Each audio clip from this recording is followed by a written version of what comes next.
What's up guys, this is Jay from Encounter Wargaming, and today I'm going to be showing you guys how to save a little bit of money by turning a box of Crypt Flayers, these guys right here, into winged Daemon Princes for Sigmar or 40k, so stay tuned for that.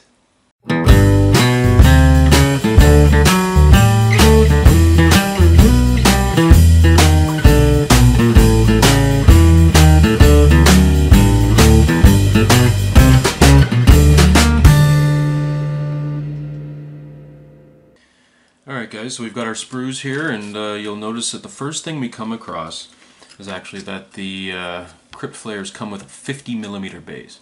For a Daemon Prince, since it's considerably bigger, is a 60mm base. So of course the one I've already done here, I just put that nice scenic one that comes with the dreadnoughts and stuff.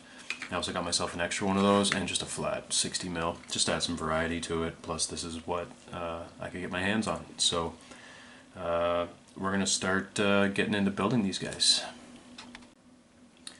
So we're going to start with these guys. We're just going to go through them one at a time, just to make it easier on ourselves. So basically we're going to start by assembling one entire model. So I'll just pick the first sprue on top here. We'll assemble one entire model as if it was a Crypt Horror. So you guys, this kit is both Crypt Horrors and Crypt Flayers. So they give you the pieces for both, and it's a good thing they do, because normally the wings would replace the arms for making Crypt Flayers, and vice versa for making Crypt Horrors. We're going to be using all those pieces today, because we want them to have arms as well as wings, right? This is a winged Daemon Prince, it's not a Crypt Flayer. So we want to start by assembling it fully, pretty much as a Crypt Horror. So I'll do that now. If you guys want, you can use the instructions that come with it, because some of the pieces are a little weird. Personally, I didn't use these, but that's just me. I'm kind of fly by the seat of my pants kind of guy. So I'm going to start by assembling it as a Crypt Horror, and then we'll go from there. Okay, so I've got the start of my Daemon by assembling him as a Crypt Horror. In fact, earlier I said this box was Crypt Horrors and Crypt Flayers, but it actually has a third purpose, which are Vargheists. So it's a pretty multi-purpose box I think GW has produced here. So I've basically, well, I'll let you guys know that there are two different backs that they give you for each model. So you get one that's just like a fleshy back with like bones and skulls sticking out everywhere. And then there's another which is just pure hair. So I've decided to go with the hairy backs, since I've also decided to put the Vargheist heads on them to make them look like bat creatures. Because I'm actually going to be using these Daemon Princes in my Night Lord's army, so I want them to kind of blend in with the sort of bat theme, especially since I have the Terrorgeist as my Helldrake already in that army.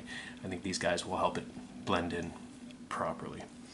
So the next step then is taking our wings, which should have replaced the arms, and getting them to fit into the shoulder crevices. The joint on the shoulder there shows like muscly sinew and stuff like that. That actually fits perfectly into the little cove that they created on the model where the arm's supposed to go. Now in this guy, he's running, and it's a good thing that I decided to do this guy. It was just by accident that I grabbed this sprue first to show you guys on camera.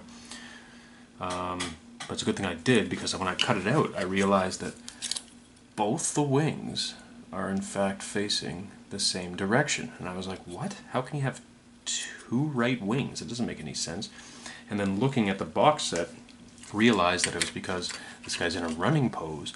This arm is actually back, which means the wind is blowing his little webbing there or whatever the opposite way. It's not that it's backwards, it's just to sort of show dynamic, right? So this is actually probably going to be the hardest one out of the three to do. Now, I did do one before I got on camera for you guys, so I'll show you guys that one. Here he is. Basically, what I want to do at this stage is make sure that the muscly sinew and stuff does feed into this sort of chevron shape or whatever that's between his shoulder muscle and his neck muscles, sort of V shape there. So if there's any weird lumps or whatever on the back of this, I'm going to have to make sure I shave those off in order to fit this front muscle right there, this little tip right here, into that sort of crevice to sort of cover it.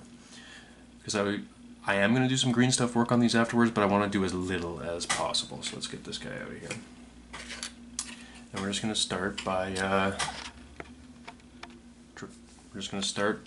dry fitting our piece and just see what I kind of have to cut off in order to make it work. So in this case, this wing, I kind of want it flying straight up out of his back, you know what I mean? So actually I want it a little bit forward more. That would be awesome actually right there. So now that I see that, I gotta look all around it.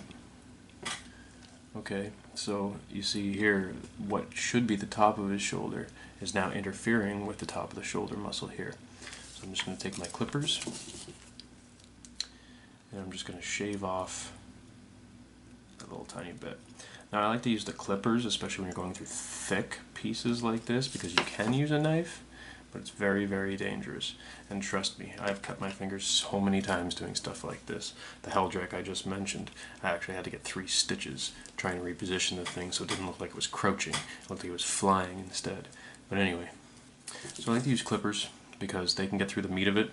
And then when you're left with that little like sort of pinch between the clippers, you can just kind of take your knife and shave that little tiny bit off. It's way easier to shave that little tiny bit off like that. It's way easier to shave that little tiny bit off than it is to cut off like a large lump of plastic in one go without risking cutting yourself, obviously. So anyway, now that I've done that, I'm going to dry fit it again, just see what it looks like. Okay. Anything else getting in my way? I think that'll look pretty sweet right there. Alright, now because this is not a perfect fit like it should have been on the shoulder joint, it's going to take a while of me holding this to actually get it to stick. I'm going to use plastic glue because plastic glue kind of like melts the plastic together, which will help me later when I go to fill in all the gaps with green stuff and stuff. The more of it that melts together, the better off I am. But that requires a large amount of plastic glue. Not so much that you're like, you know, it's running down the model and you're ruining all your detail, but just enough to sort of cover that whole nub, so that way when I put it in there, no matter where it touches, it's going to start to grab. So I'm going to turn off the camera and I'm going to put both these wings on, and then we're going to show you guys the completely built model.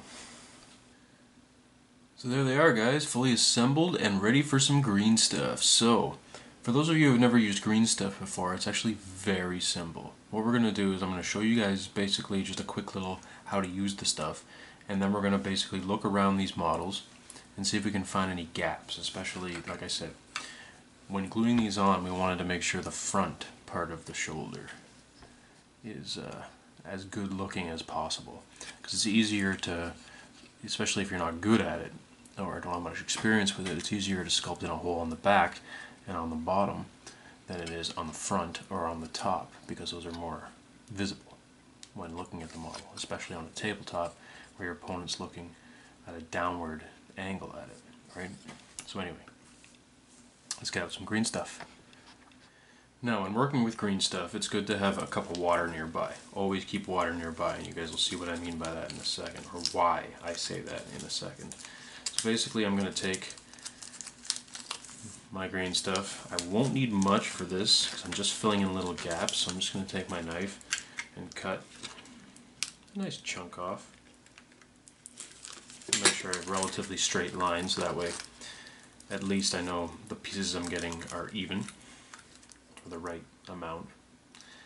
You're actually going to need, I'd say 60% yellow and 40% blue, I find is the best scenario. These great little things from Games Workshop are awesome because it's already divided like that for you, so it's about 60% yellow, about 40% blue. So all I really do is cut a straight line off for the amount I need, and yeah, so that's it. And really, guys, you're taking the yellow and the blue and you're making green. So I like to dip the glob in a little bit of water before you even start.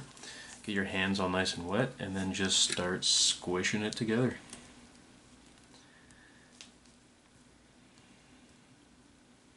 You'll notice it'll start to get real sticky right away, and that's usually the yellow part is stickier than the blue. Once they start to mix, they get real sticky too. So you just keep dipping it in water, keep your fingers wet, If you have to, just do that. You know what I mean? And then just keep folding it over, pushing it together until basically you end up with sort of like a emerald green color. We're almost there. There we go. That's the color I want. So you see it went from this to that. So now all I'm going to do is take a very tiny little piece off my glob of green stuff there, and grab my sculpting tool. Where's my sculpting tool? There she is. Alright, now first hole I noticed is, I don't know if you guys can see, but right in the very top of the shoulder joint there's a wide open gap. So I'm just going to take this. In fact, when getting in small spaces like this, I find it's easy if you put the little glob on the end of your tool, like that, and then just use it to sort of push into place. And there you go. It's exactly where I want it. And I'm just going to use the side of my tool. Now, just like your fingers, you want to make sure you keep your tool wet. Always keep your tool wet. And just push the green stuff as far into the gap as you can possibly get it. Fill any empty space that you see. Now, on the outside, after you push it all in, you're going to sort of be left with this lumpy mess. Follow the lines that are naturally on the model, take a good look at it, step back for a sec if you have to, and just take this like sort of knife edge that they give you here and sort of run it through an already existing crevice leading into the green stuff. And it'll just kind of naturally create a line that lines up with the existing sculpt.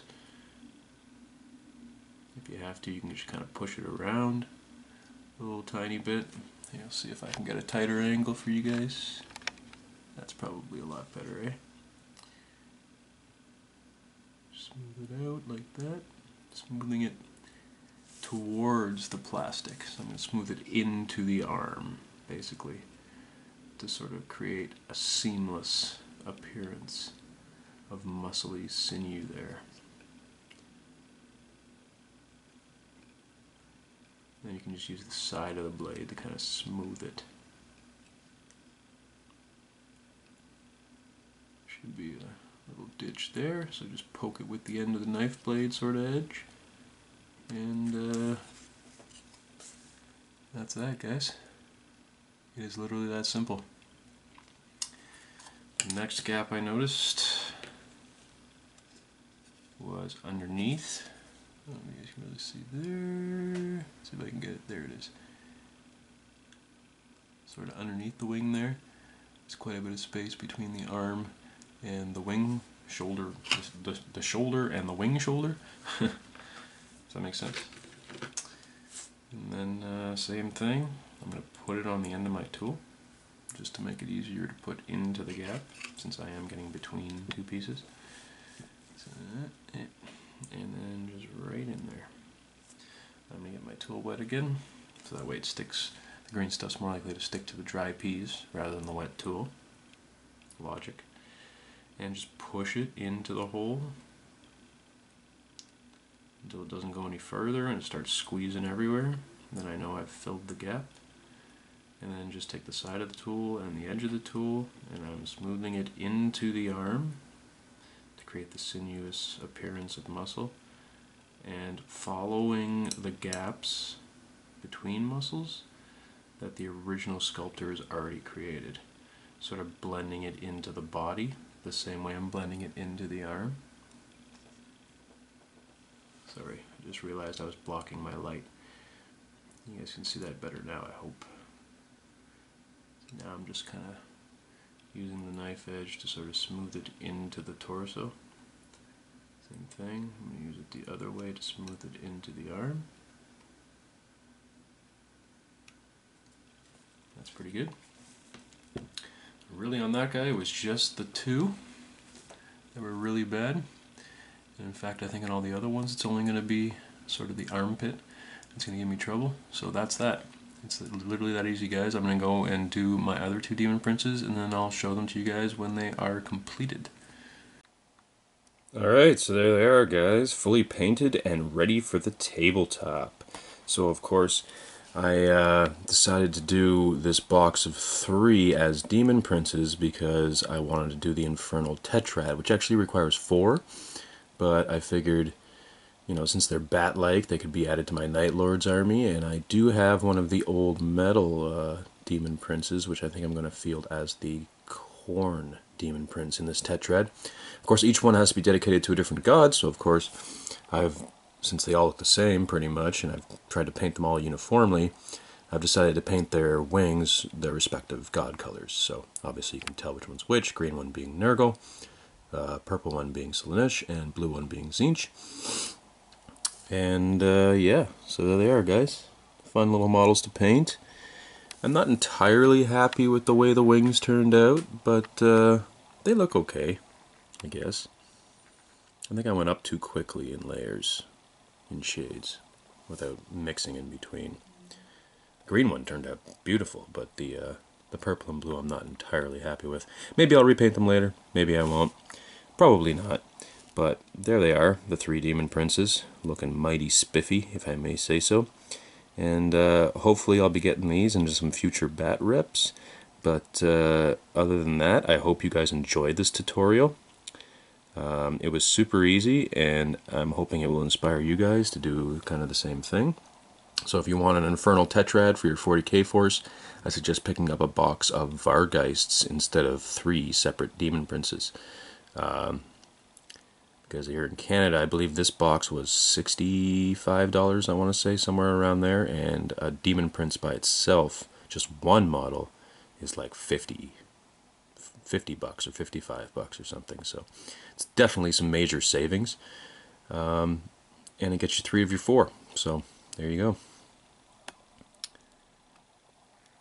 Give you guys one last good look. Sweet. So I hope you enjoyed that, and until our next encounter.